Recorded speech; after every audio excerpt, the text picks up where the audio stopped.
menjelaskan apa itu kemiskinan dalam perspektif Islam, segi bahayanya, dan apa saja sih jalan-jalan Islam dalam mengatasi kemiskinan itu sendiri.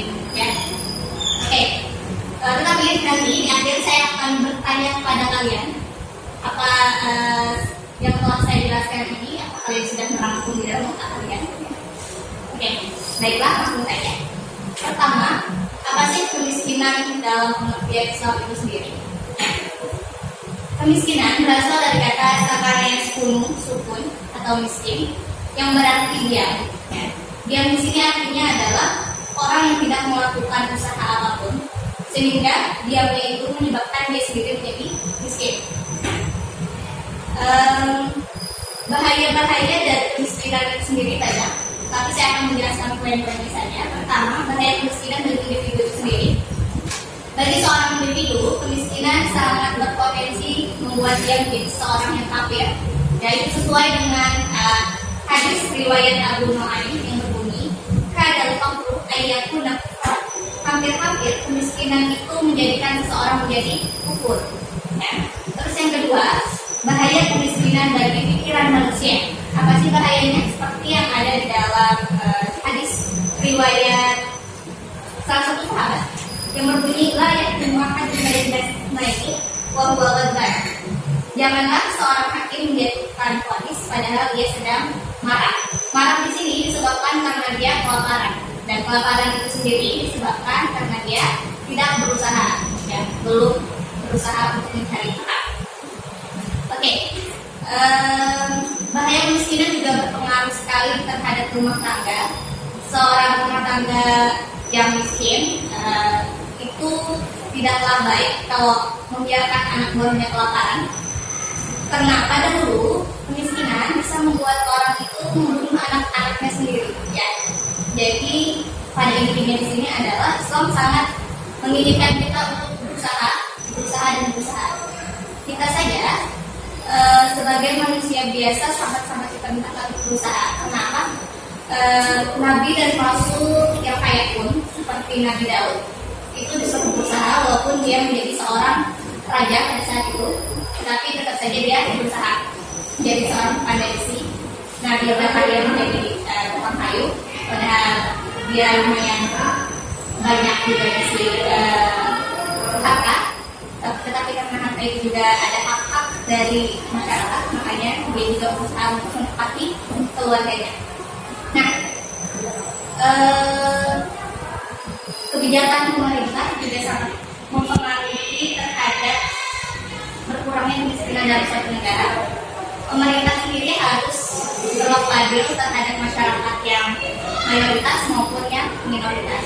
Dia harus benar-benar berlaku adil terhadap masyarakatnya supaya pendistribusiannya sendiri di dalam hal makanan-makanan dan lainnya itu dapat disalurkan. Oke, saya kira itu yang bisa saya jelaskan. Sekarang saya ingin bertanya kepada kalian, apa ada yang ingin ditanyakan? Tidak ada. Kalau tidak ada, saya balik bertanya kepada kalian, boleh? Oke. Apa sih yang dimaksud dengan kemiskinan di dalam pengertian Islam? Siapa yang bisa menjawab? Krik, silakan. Pengertian kemiskinan secara etimologis, lafal miskin merupakan isim masdar yang berasal dari sakana yaskunu sukun atau miskin. Dilihat dari asalnya, sakana sukun ini, kata ini memiliki makna diam, tetap atau rendah. Nah, orang yang tidak dapat memperoleh sesuatu untuk memenuhi kebutuhan hidupnya, dan diamnya itulah yang menyebabkan dia miskin. Menurut pandangan Islam, masalah kemiskinan adalah masalah yang tidak terpenuhi kebutuhan primer secara menyeluruh. Dan cara telah menetapkan kebutuhan primer tersebut berupa 3 hal, yaitu sandang, pangan, dan papan. Sandang, pangan, dan papan. Ada yang bisa menyebutkan dan membacakan dalilnya tentang sandang, pangan, dan papan? Silakan Fatmawati. Jadi untuk dalil tentang sandang dan papan ini terdapat dalam surah Al-Baqarah ayat 233. Sedangkan untuk dalil tentang papan sendiri terdapat dalam surah Quran surah At-Talaq ayat 6. Silakan bacakan dalil. أعوذ بالله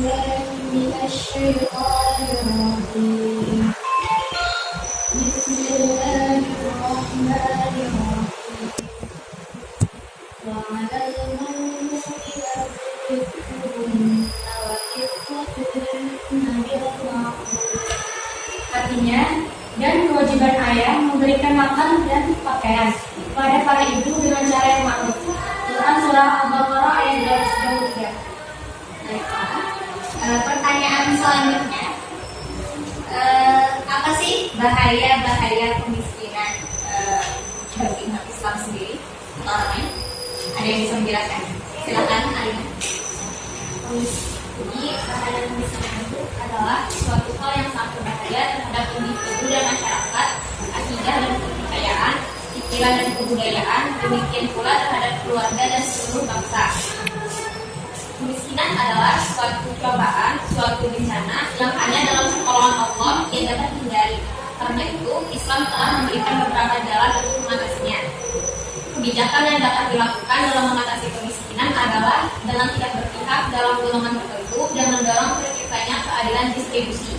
Dalam konteks ini, pemerintah dituntut untuk tidak berpihak pada satu kelompok atau golongan tertentu agar proses distribusi dapat berjalan dengan adil. Ada yang bisa? Sudah? Oke, kita lanjutkan ke pertanyaan terakhir.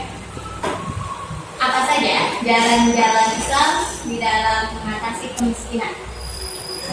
Silakan Rahmawati. Jalan-jalan Islam dalam mengatasi kemiskinan itu ada 3 jalan. Yang pertama, yaitu jalan yang khusus yang harus ditempuh oleh pihak fakir miskin itu sendiri. Fakir miskin wajib melakukan usaha selama ia mempunyai kemampuan dan sanggup bekerja. Kemudian jalan yang kedua yaitu jalan yang berpangkal pada kesediaan masyarakat Islam.